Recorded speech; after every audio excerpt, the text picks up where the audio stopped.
All right. I see people. I see numbers at least. Hello, good afternoon, good morning, maybe even good evening, depending on where you are in the world. We're just going to give this kind of a couple of minutes before I hand over and start to talk to Paula, our guest for today. My name is James Sommerville, founder of KnownUnknown.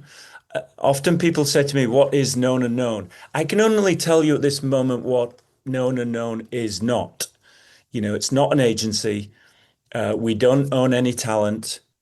We're not here to sort of create and compete against X, Y, Z. We're here really just to sort of essentially, spend time bringing people together, saying hello for the first time or again. And I appreciate if you've been on a previous call. We appreciate that support. You're back again. If this is your first time, then welcome.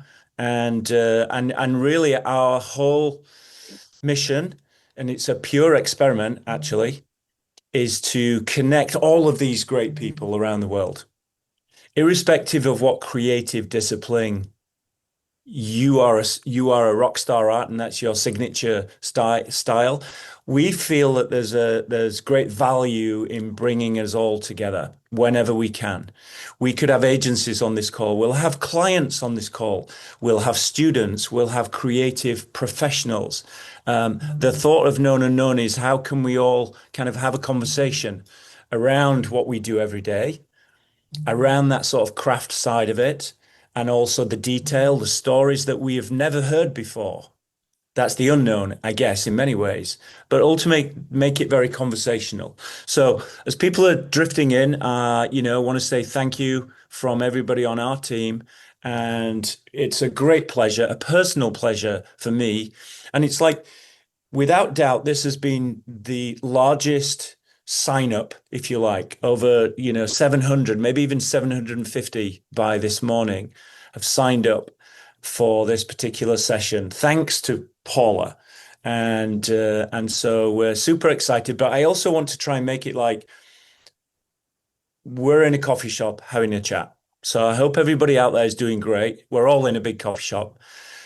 Please use the chat. Our cameras are off. Well, your cameras are off and your mics are off, but we do want to engage. We're looking for any questions that you might have for Paula, because part of this has been super spontaneous. We have a deck, we have a few topics, but it makes it more interesting when, you could write where you're from in the world, what type of a creative, but more importantly, do you have a question for Paula?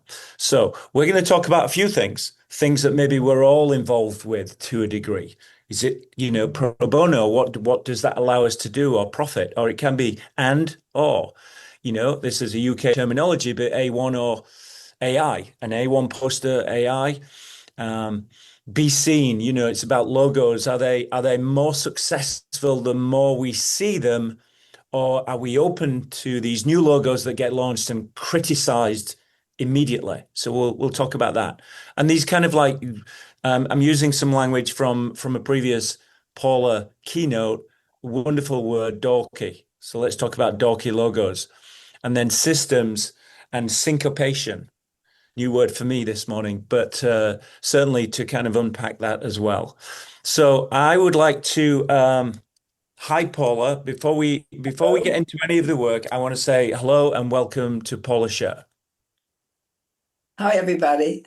I see your hellos on the screen, and nice to see you, but I don't see you yet.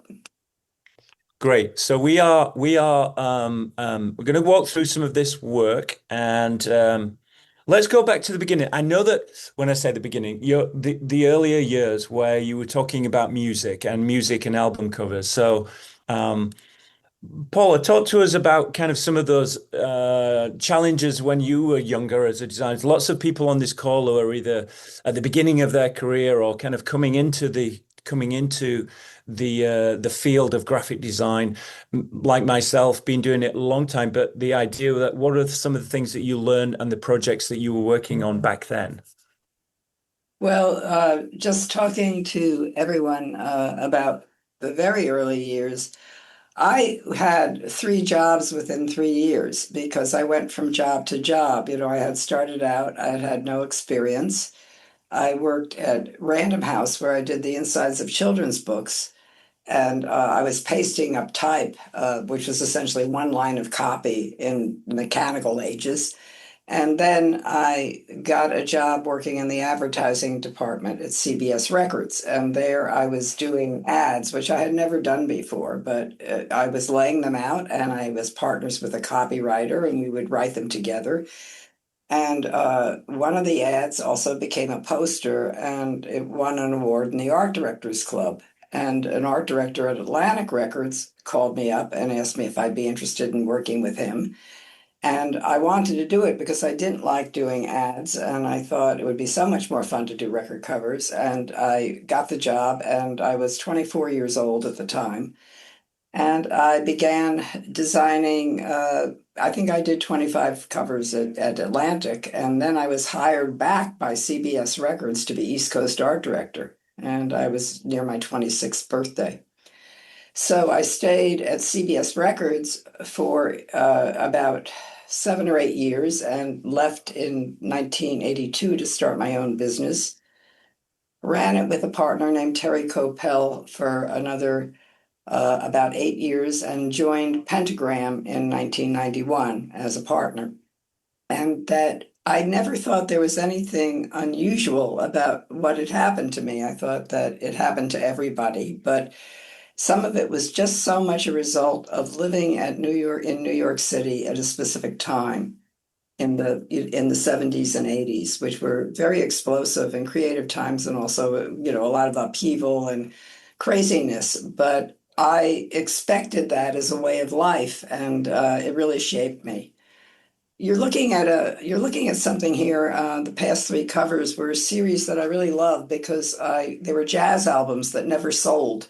And I did them for Bob James, and they became collector's items now because the hip hop generation embraced them and they were sampling them.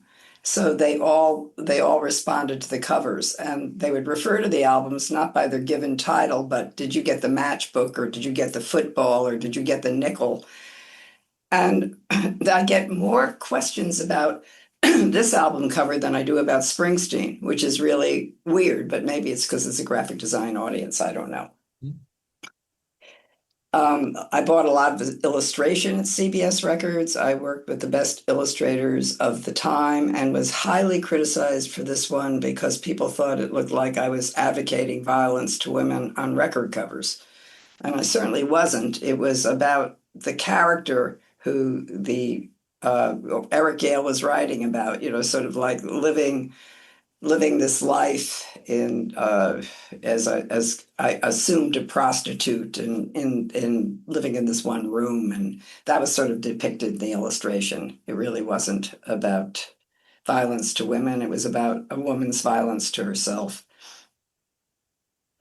Do you think that I think music and I don't play an instrument or sing, but obviously, kind of like it creates a memory, doesn't for all of us, all our, I'm wearing a Beatles shirt today, and there's a memory that goes along with every tune, and that sense that did you start to realize that, culture, this kind of idea of sort of like creating or visualizing something, not necessarily the music side, but the visual side of that is contributing to that culture of the moment. As you were working on some of these earlier projects. To a degree, I don't think I was that deep. I think I made them, and the way I made them was to meet with whoever the recording artist was and find out why they were making the album and what it was about, and then making that clear to a degree on the cover. And for example, in the Eric Gale situation, it's if I had done that as a photograph, it would have been seriously wrong to do because it would have made it too real. By virtue of the fact that it was an illustration, it wasn't a real thing that happened. It was a suggestion of something. So And let's go back to that. This one, right? yeah, and Yes. this cover to me is still controversial. Like I think I got a call about it by some radio host only, maybe last year. The cover was done probably in 1978. So why are you talking about it? Who would see a record cover from 1978? It doesn't make any sense to me. But these things are bizarre because they do live in the culture long after you've done your work with them. Some of them, largely, a lot of the work I did was purely typographic, simply because I could do that, and it was easier to get approved because the recording artists had contractual cover approval, so they sat over your head and demanded every change that they wanted to it. So some of the work wasn't very good. But that's where I really started to become interested in typography, largely because I could control it. I noticed on some of these, and we'll click through them, that there is not, I'm not saying an obvious shift, but that I see the typography starts to surface. Um, Lots of great photographic, illustrative kind of moments in these first few slides. And then was that a conscious shift for you as well to start to kind of, was that a passion to explore type beyond just illustration and photography? Well, I have to tell you that I'm very much driven by the political situation at hand. If I was doing a cover for a band, like I did with Cheap Trick, and I liked the guys, they really had a huge say in it because they were alive and they were my client essentially. So I would find the work really a little bit boring because what the job would become would be to sort of fulfill their dreams, to find the right things for the photo session, to get the right hair and makeup person, to take the shots, to get the shots retouched, and put the album cover together. Mm. And it didn't mean that was. I would say that where for me, what was the least satisfying about that is that I didn't have really any control about a lot of taste decisions, which made me uncomfortable and made me feel like I really wasn't getting to be myself, but became more in service of these recording artists. If I got an album that was dropped from the label, or if I got something that had to be all type because there was no photo, I mean, I just liked it more because I got to make it. I got to make it without much interference, and a lot of it is my best work. Others are things that became compromised. I mean, Elvis Costello absolutely hated that poster because he didn't know why I Good. made red and green glasses, and I love it. I don't care if he hates it. He doesn't have. Interesting. No, but these, When you are designing, I it's was whether just you're going going to be an to, art director or a designer, and I didn't want to be an art director. my question I build on that was when a client does or doesn't like it, is that, does that sway you? Because what we all have our various clients and, during the day, during the week, and they have their opinions, and we'll come on to talk about that as it relates to identities and logos, but this notion of you as an artist, this is what I want to produce versus following every line and direction from the client, so to speak, whether it's Elvis Costello or any client in that, for that matter. Yeah, I repeat that. I don't quite understand your point. Okay, this is what I want to produce, Elvis, that, if you like it, great. If you don't, but, or is it sort of like you're listening for them to give you direction and their I see what you're saying. It's circumstantial. I don't have a method particularly. Like I had a job, and my job was to create covers for albums that people who were signed to the label made. And they came in all kinds of ways. And sometimes I would have to meet with the band, and sometimes the band would have a pile of different people that were in the band, and they'd come with their manager, their wives, their best friends, and they'd all come in, and they would want me to, talk to them about what should be on their cover. And inevitably, when you had a band, they wanted pictures of themselves. And the question was, is it in some situations? Mostly they just wanted to stand around with a makeup and hairstylist and try to look cool. But, you would get somebody who would shoot them in a manner that would improve the situation depending upon the photographer you hired. And that was what art direction was. And if the band didn't like the photographs, you'd reshoot them, because that was your job. Your job is to make them happy, make a cover, and have people appreciate the cover. And different things happened. For example, with a band called Cheap Trick, which I think I did 4 covers for, Mhm. when I did their very first cover, they had a hit, they had a single out that had become a hit. So the company was rushing me to finish the record cover because they wanted to get the album to the stores because they already had a hit single. And that was back in the days with no computers. And I had to do the liner notes, and there were lyrics on the thing. So I was doing them on the inner sleeve, and the typesetter couldn't get them back by the next day. So I wrote it all by hand, just because that was the faster than getting it typeset. So I wrote it by hand, and the thing was printed. We made a couple corrections to my handwriting. And it's years later, and there's this book called 33 and a Third, and it's about album covers, and they were doing one book on this one Cheap Trick cover. And they wanted to know, they thought there was some mysterious story about why that thing was suddenly handwriting and why it was especially my handwriting. And they were really disappointed when I told them we were just out of time. Like there really wasn't any choice.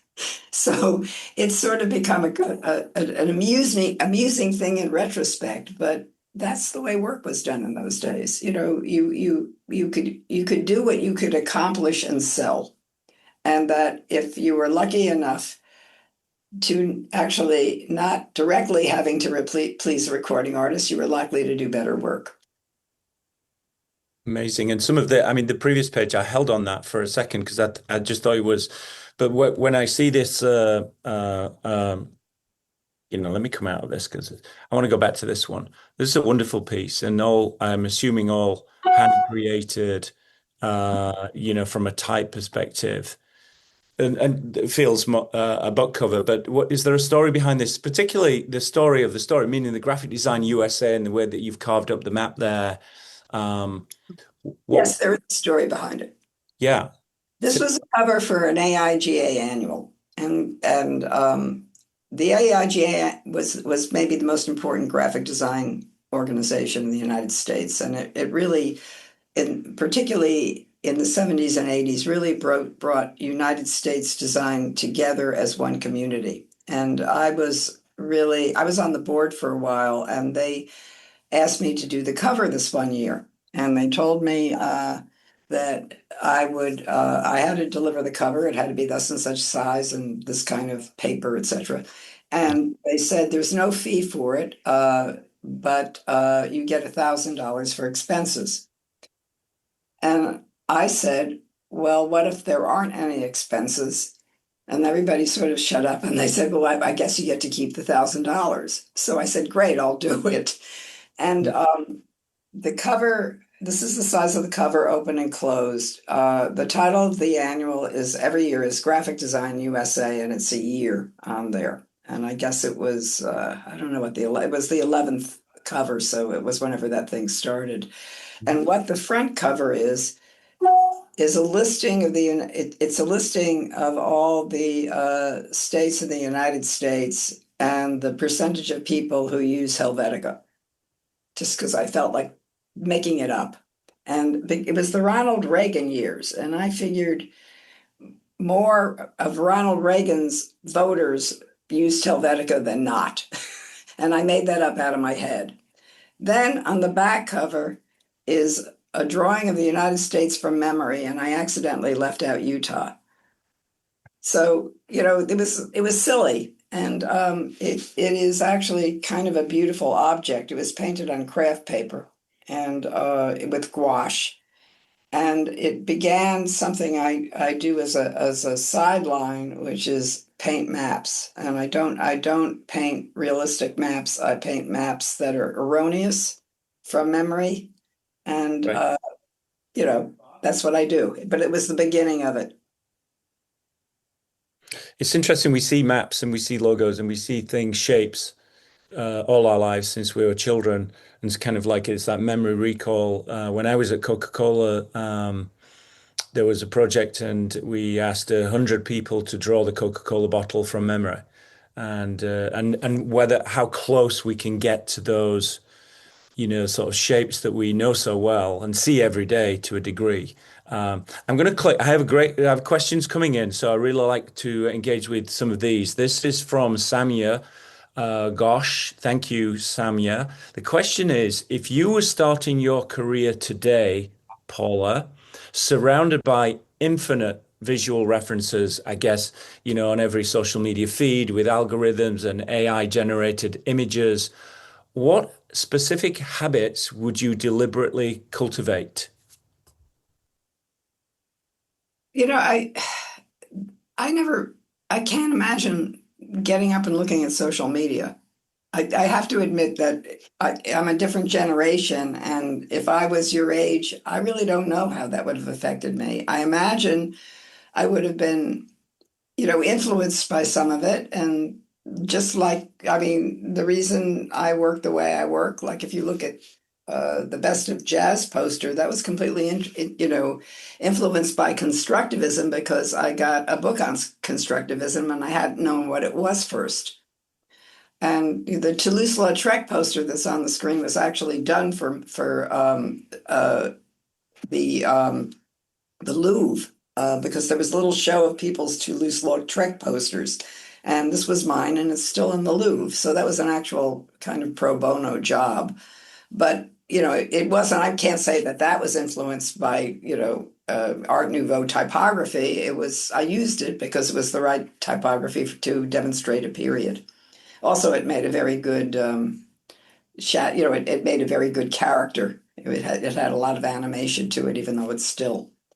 But I have to say that each age is its own thing, and that what's hard is also to be relative as things change. And I just stay away from things I don't really know how to do or don't totally understand. Interesting. And reference to pro bono, because I heard you say once on a presentation, obviously there's potentially more opportunity to have more freedom to a degree. When we're working for paid clients, we've just talked about that. You want to keep them happy, and they're obviously their voice is involved. But do you have a balance between kind of commercial projects?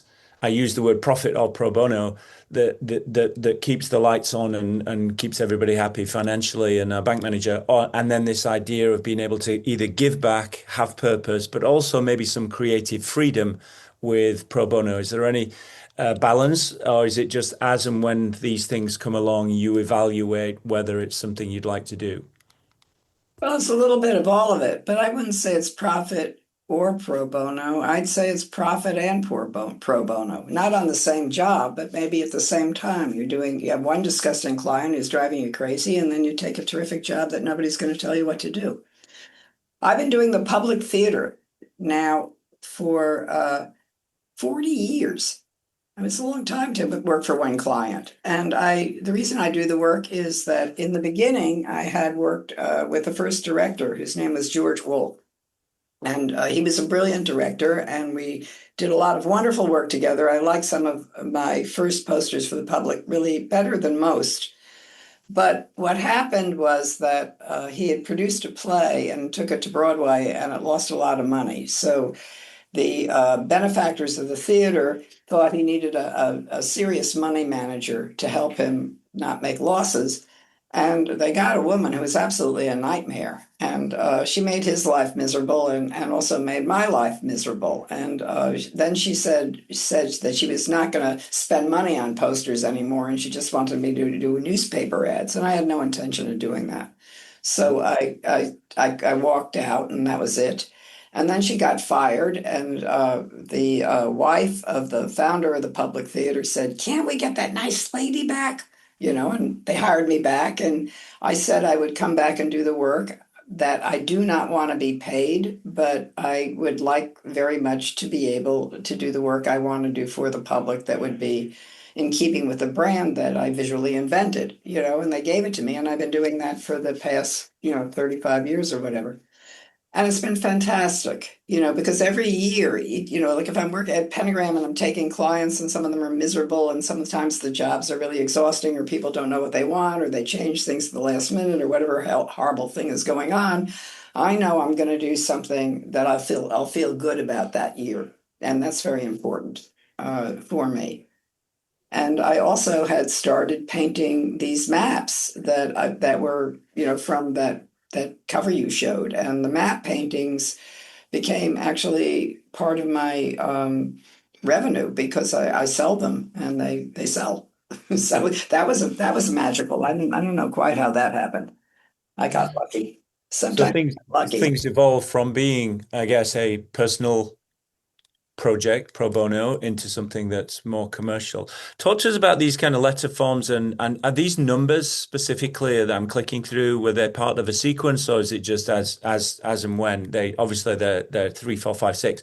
Was there a kind of a whole kind of set there for a particular project or just some personal work? It was personal. I did it at Pentagram. We got a really good plotter, and I decided I wanted to do a number series, and I did it with Drew Friedman, who worked for me at the time. We had a lot of fun, and then they were silk screened, and the silk screener began selling them. I mean, so they were, but I never made any money on these. I just like doing them. I'm hanging in my basement. Nice. Another question coming in from Candy. Thanks, Candy. I work as an in-house designer for a company, but want to do more creative things.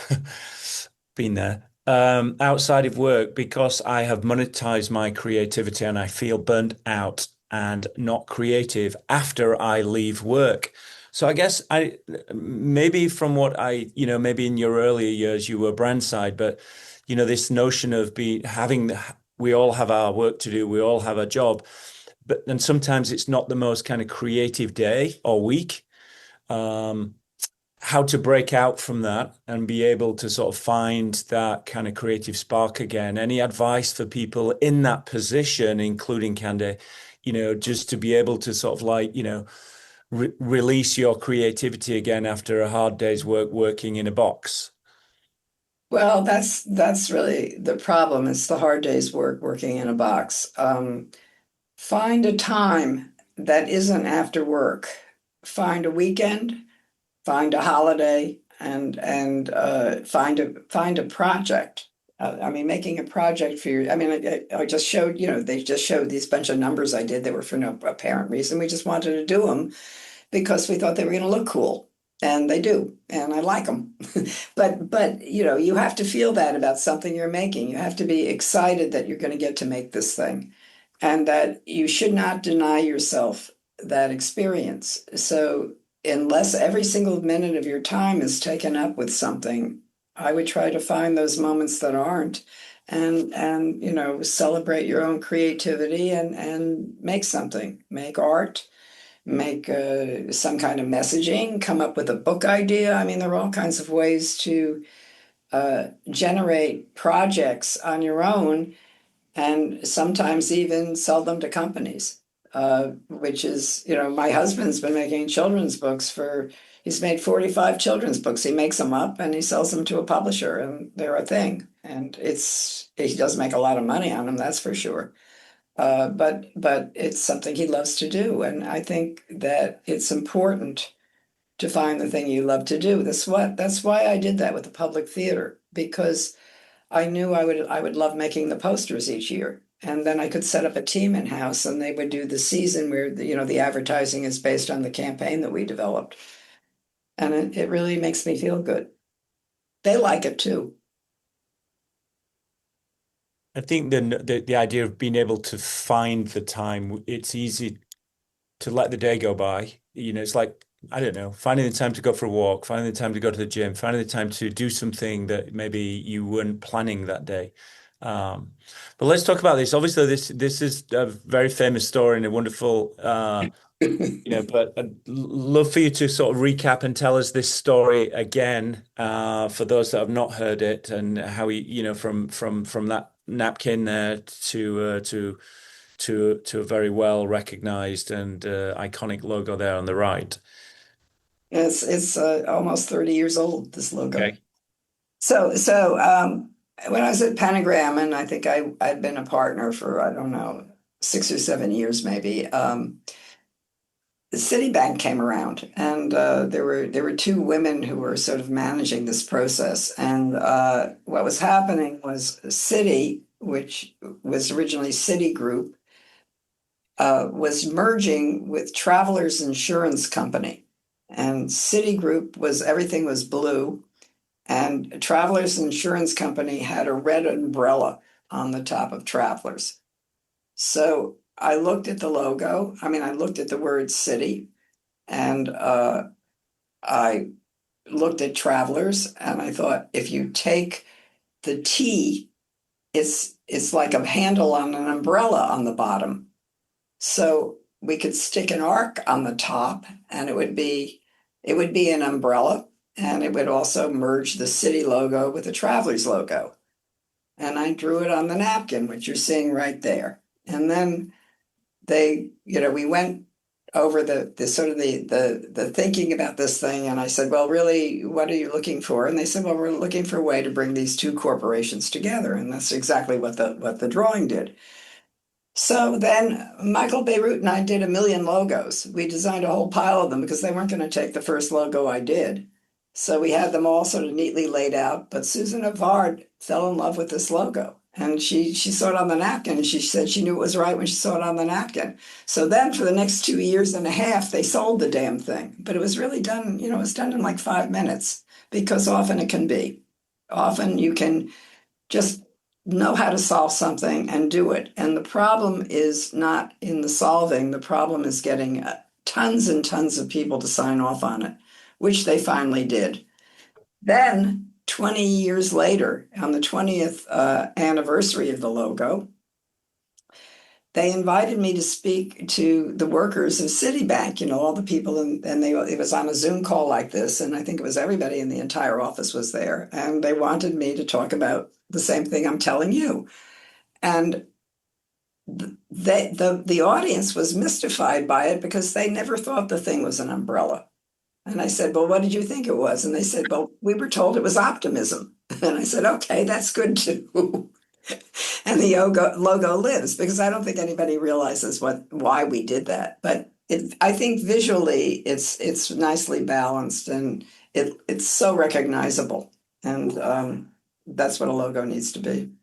It's interesting how people might see something that maybe you did or did not intend, like optimism or anything else, that obviously clearly the umbrella, but that adds a new layer to it, a new meaning to it that maybe wasn't the intention in the beginning, but so great, if you see that. Because also optimism, given if I was to look at that red line, it's more of a it's not a smile, it's the opposite, right? So, but still has a very optimistic kind of feel to it.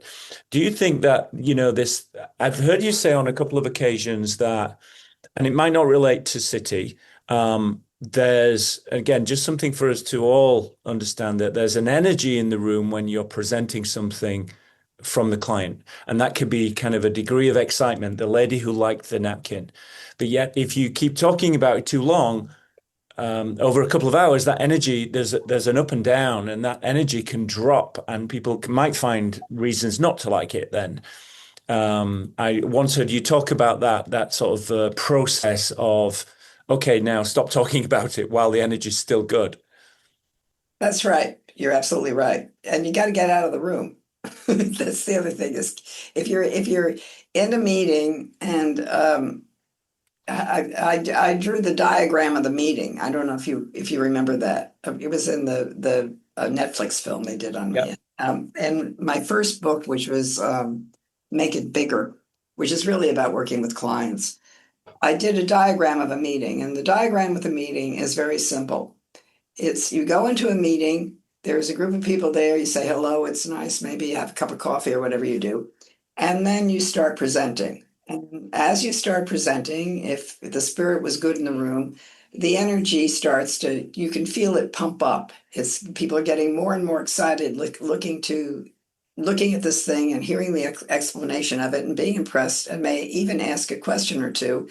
And then you finish your explanation. And at that point at the top is you're at the highest point of expectation of what this thing can be. That this thing is going to go through without having any adjustments.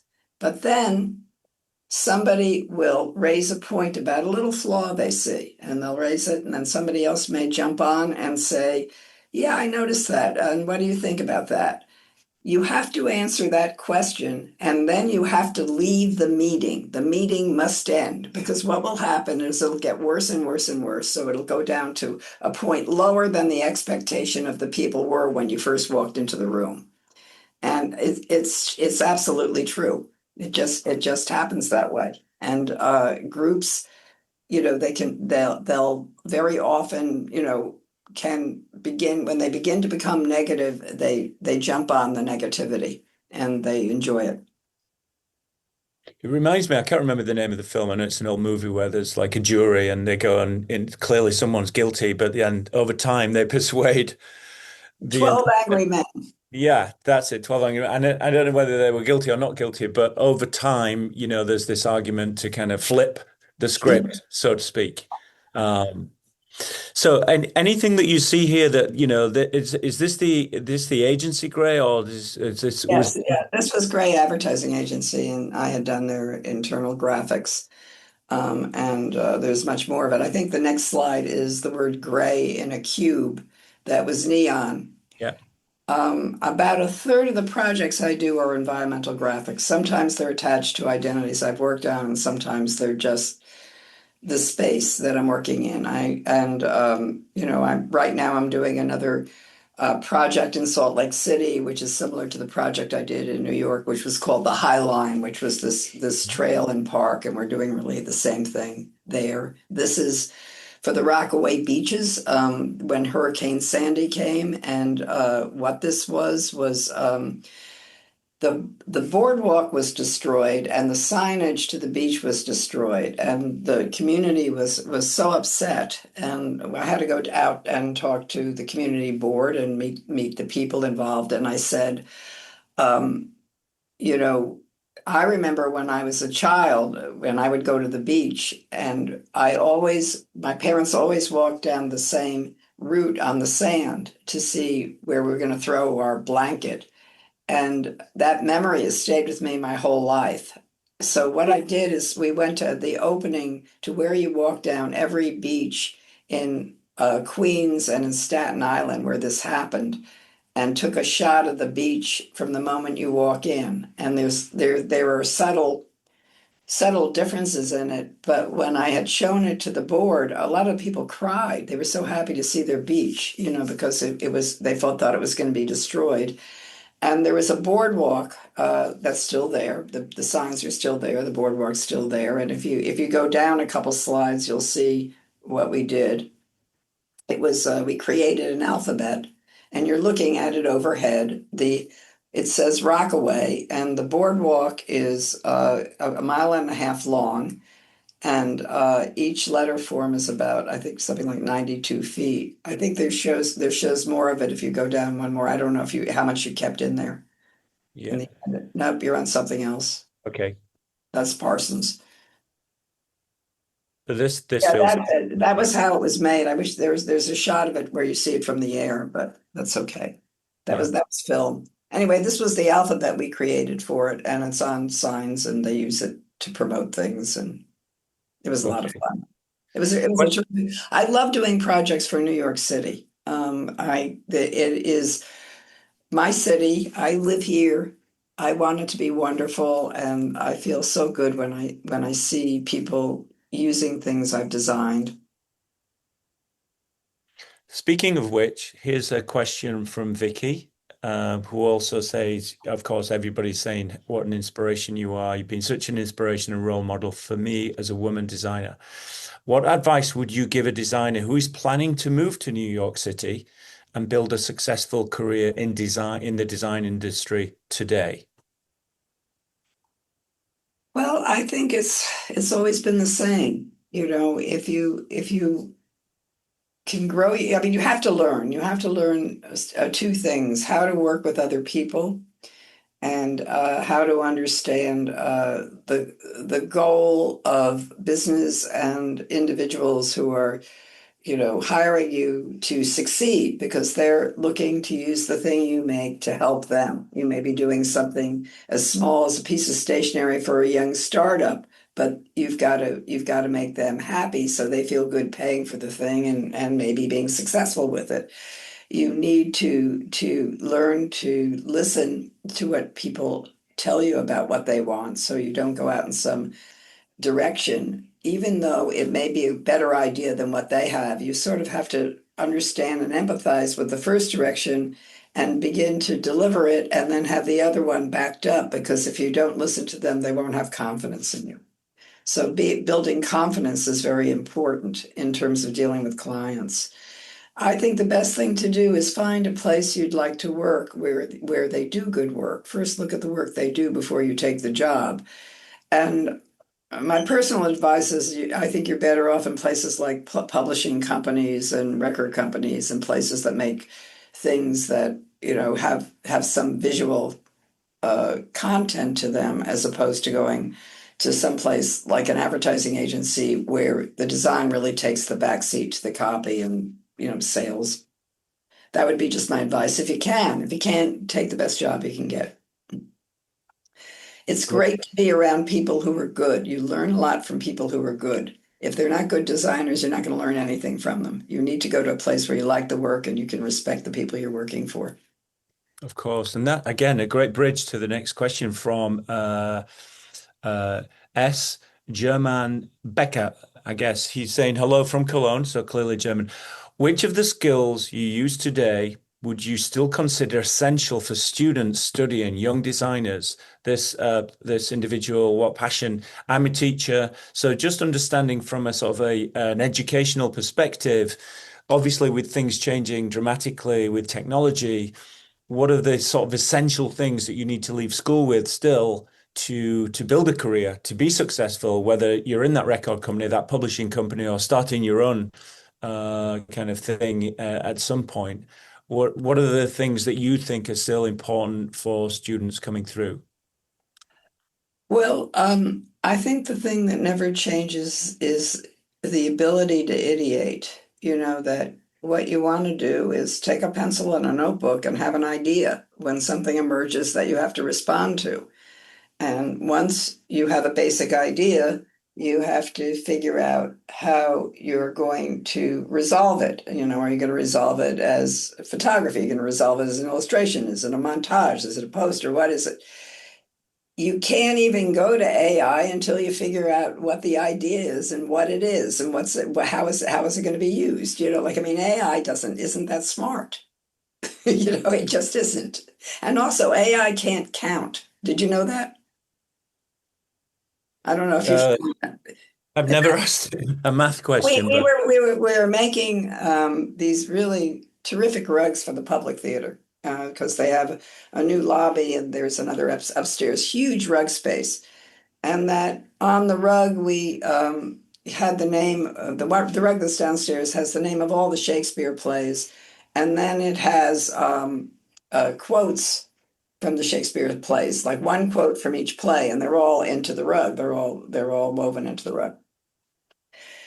Kirsten Huber, who's my associate designer and really terrific, had been moving him around, and then she thinks that she had left out a quote from one of the Shakespeare plays. So she asked it to count all the Shakespeare plays and make sure that the count was equal to the amount of plays. And and AI wrote back, "We're sorry, we don't count yet." They said interesting. they We'll all said they be were working on it. It was just like the most absurd thing. work in progress. We'll all be trying that after this call.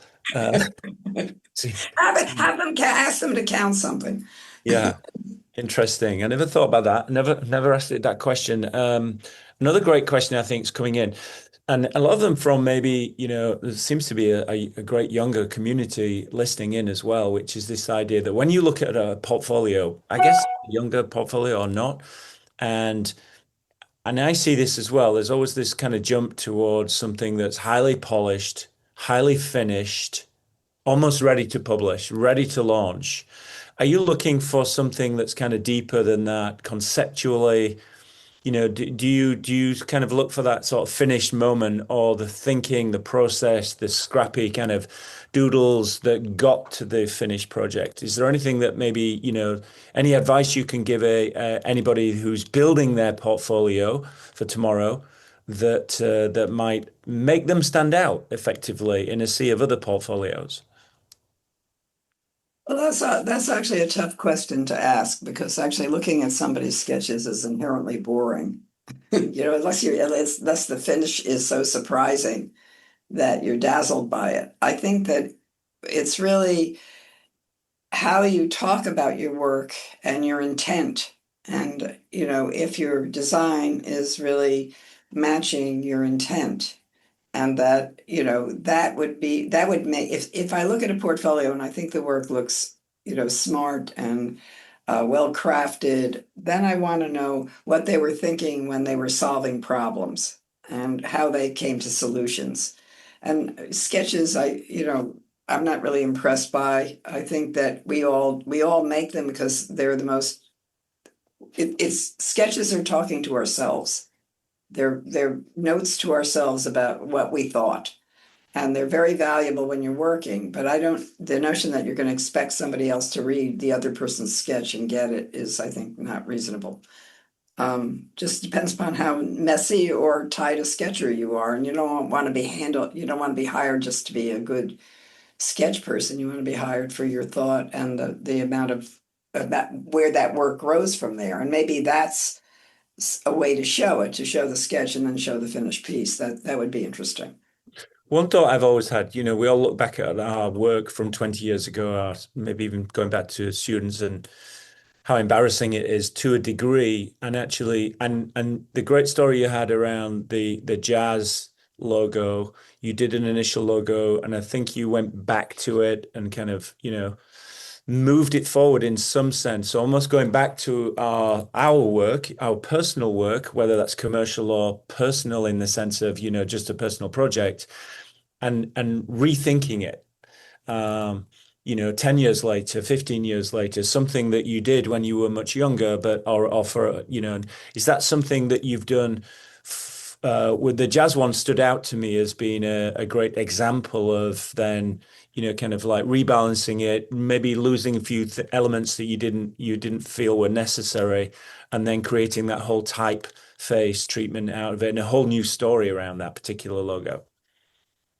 Yeah, that was fortunate because the client at Jazz at Lincoln Center, when they first hired me, was Wynton Marsalis, and he liked what I had done. And when he came back the second time, we talked about, well, do we need to throw it all out or do we evolve it?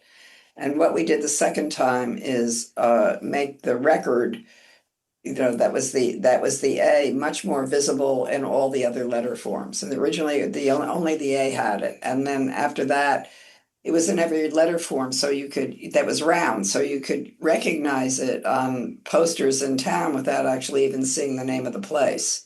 And that's a tremendous advantage. It's interesting. I'm scanning the questions from the chat, and thanks to everybody who's dropping one in there. It feels like every other question has the AI in within that the body of the question, which Right. is, an interesting world that we live in now, where the pressure, I think, of either not using it, or how to use it, when to use it. And that will just, I guess, amplify in the next 5, 10, 15, 20 years, whatever. But this notion that it feels like I'm seeing a trend of our graphic design community, kind of like obviously, either thinking about it constantly and and any just general advice. I know we talked about the numbers and AI can't count, but just, at what point or directly do you use AI within your design? Well, that's sort of a strange question because AI only knows what's already in there. It's not, it can't make anything up. if you read information about something you know about and it's wrong, it's because that information was put in there, that was something that was absorbed through the computer. And the thing is that AI, on the other hand, is a very good tool for certain sorts of things. It's a really good tool for retouching. It's a fairly good tool for certainly for organization of things. It's not a good tool for thinking. It doesn't think for you. It's just you ask it to do something and it does it. We had used it, and I got this was, I think now 2 or 3 years ago. We got smashed for using it, and I had explained exactly how we used it, and everybody said, "Oh, that's terrible, that's terrible." But it was really exactly the right way to use it because we had done a website for the government, and the whole point was to be able to make the site self-running. So there would be stories that would be input, and the stories were written by members of various departments of government about what they were doing and what was sort of the latest programs they were working on. So there was a system where they could type in. There was the work was automatically edited to be the length it needed to be on the site based on the format we had designed. And then we wanted to make it self-selecting so nobody was running it. Because everything that happened with sort of the government's websites is that it was other people, they changed things at the last minute or they didn't finish the stories or what have you. So what we did is we had created the basis of a kit of parts to build illustrations from. And it built 1,500 illustrations based on these components that we had fed into it that we'd made. And it could be self-running and self-operating. And I don't know if it's still on the Pentagram site, but it was sort of an interesting process. And then I think I got the worst response I've ever gotten in my career to anything I've ever done. Just, "Oh, you're terrible, you broke the law, you're terrible, I don't like you anymore, go away," that sort of thing. It was just horrible. But that's what it's designed for. You're still doing it. The machine doesn't do it. The machine's following instructions you give to it. So the question is, how are you doing it? Are you using it to steal? That's not great. If you're using it to enhance something that you've conceived and created, then it's good. That's all. I'm finding where work gets presented and we have AI agents that do the first pass on client side. It's very interesting that, as you say, they only know what they know, and therefore they're making a judgment call based on, the past. In 2016, we redesigned Fanta, the Coca-Cola Company, and we had 10 designs that went into testing. And the one that actually the CMO asked me, which one do you believe is the right one? It came in at number 8 on the testing. It was the 8th worst, and we went with that because he said this is the direction. But AI wouldn't have allowed that most likely because it was a leap forward into a sort of an unknown space. I love this project, and there's a few slides on this one, and I'm sure you've told this story many times, but just this thought around it being kind of, I'm assuming, you've worked on type directors for many years, but this particular one, I'd love to hear the story behind this or share it with our audience. I don't know how many of the slides you have because the slides actually really explain it, but um, I sometimes, this was, they asked me to do the annual. I'd never done the Art Directors Club annual before. They just asked, I've been active in the Art Directors Club, but I never really designed the annual. And they asked me to do it. And I I sort of made an experiment with people on my team because I wanted to find out if you could make something recognizable as one thing, meaning that they belong to each other in some kind of unit, by virtually what would you have to do? Does everything have to be the same color? Does everything have to be the same shape? At what point does it lose recognizability as the same thing? And these were some of the results we did that ended up being one color because we found when we did these things in two or three colors, unless they were done exactly the same, which they couldn't possibly be because of the creation of them, they didn't really look connected. And here, nothing has necessarily the same weight. The only thing is that there aren't curvy lines. That was another thing that held it together. But this was the identity for the Type Directors Club that year, and it held together as an identity just simply because of the nature of where we created the limitations on what these TDCs could look like based on not having curves and also not having second colors, and it really does work. I was mystified, and it was really wonderful to get different people working on it at the same time because they weren't looking at each other's or what they made, and it was a nice year. I liked doing it. Glad you like it. I love it. And do you think, speaking of new logos that get launched, we touched on this just before the call, this idea that people jump immediately to judge. Um, our friends at Cracker Barrel had as a headline for a week, right? And this idea that, and many other logos that they're part of culture. And when somebody touches them, and I remember this from my days at Coca-Cola, that it can create an uproar.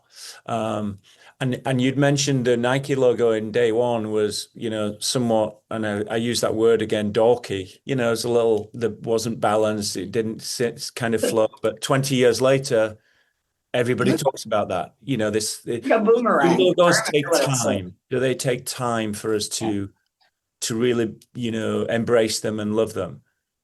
Well, it takes time to see, I think. Sometimes you just don't see, and then sometimes you do. Like and you accept when you get used to a form that you perceive as ugly, very often you sort of accept it as beautiful after a period of time. It's like my t-shirt, right? Everybody knows who that is. I'm not Mhm. saying it's the greatest type treatment in the world, but at the time it was, and fast forward and we've seen that a billion times somewhere. It just becomes then part of their story in that sense. Yeah. Do you so this has been the fastest 1 hour I think I've had this week. Uh there's a couple more questions if I can bring them in. Lena, she said, how do you find balance between personal life and work? And is it being alone with ourselves? That's where the creativity comes from, or the opposite, maybe being around lots of other people. Oh, I mean, I live in a creative community, married to Seymour Quast, who's one of the founders of Pushpin. I know all of his friends, and I'm active in the design community to a degree, but I also have 11 now in New York, 11 really wonderful design partners at Pentagram, and even more in London. So, like I live in the community of it. So it's not like I'm working to make that happen. I already did that work. So on the second half, you're right. I mean, sometimes just being alone or taking a walk or, cleaning out my clothes closet or something is like, I get a lot of ideas just by sort of a solitary type of occupation. It happens when I'm painting the maps, which is sort of mindless after I get into it. But I have these ways of isolating myself and then going back into a group. Anything as we get towards the end of this call, obviously respecting all NDAs, anything interesting that you're working on now that you could share, that you're particularly excited about? Oh, yeah, actually, there are a lot of things I'm excited about. I mean, I really fell in love with my trip to Salt Lake City 2 weeks ago because they have uh, so much richness. It's the best city in the world to take a walk and a long walk. And the walk is all uphill, so it's very exhausting, but then you get to go downhill, and that's very enervating. But you see, this some really very good architecture, but also great terrain. it's just an amazing city, and so I was sort of inspired and looking forward to doing their work. So that's really good. Um, and I don't know, there are a lot of things going on right now, but some of them I can't talk about, so I don't Of course. Do I'll you have go. any public events where you'll be speaking, where people might be able to come along? I feel like we could have probably gone at least another hour on this. I still have plenty more slides, but is there anywhere that people can find you in the near future, on stage somewhere? Well, I'm going to Berlin in September. There's some kind of design conference there that they invited me to speak at, and I do about three or four conferences a year. Um, I don't, there was one in Slovakia, but I couldn't do the date, but I think they're moving the date, so that may happen. Okay. Okay, great. So those that are out there, I'm But just conscious of, they're generally promoted, so I yeah, think you'd find them when they are. we'll definitely find them. I mean, look at all this. I mean, there's so much that I feel like this could have been a good 2 hour session. Um, your work is out there, and I just love the thought that you touched on earlier, this environmental, almost lots of your work is very physical. It lives in a space, whether that's in New York or some of the other Salt Lake or wherever you found that inspiration. There's a kind of a sort of a physical kind of feeling to it that you've applied it to, not just a graph. Sure, there's a graphic design on a napkin that turns into a logo and then appears somewhere. Um, so that type of thing is, do you prefer that kind of, let's just call it like a print communication design, or this kind of physical environment like these that we can walk through?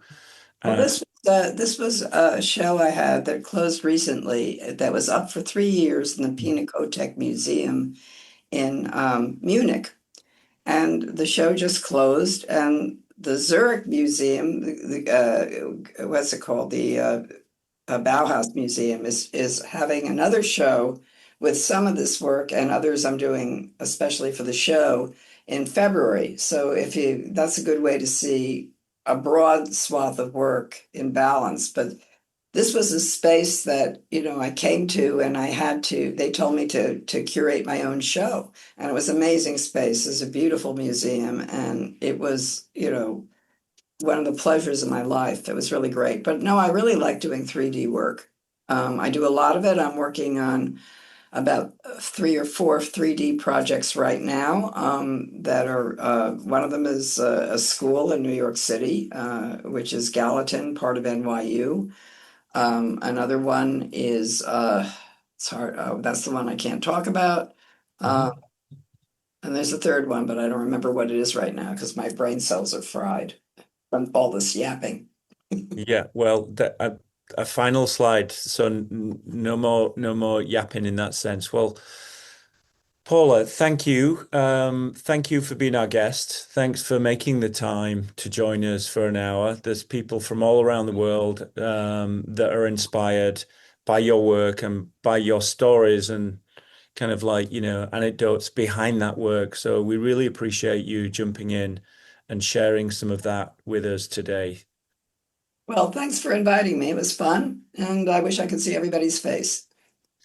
Yes. Maybe next time we can have the cameras on. So everybody who's joined, let me just go full screen. I'll wrap this up super quick. Again, thanks for coming in. We try and do this every month.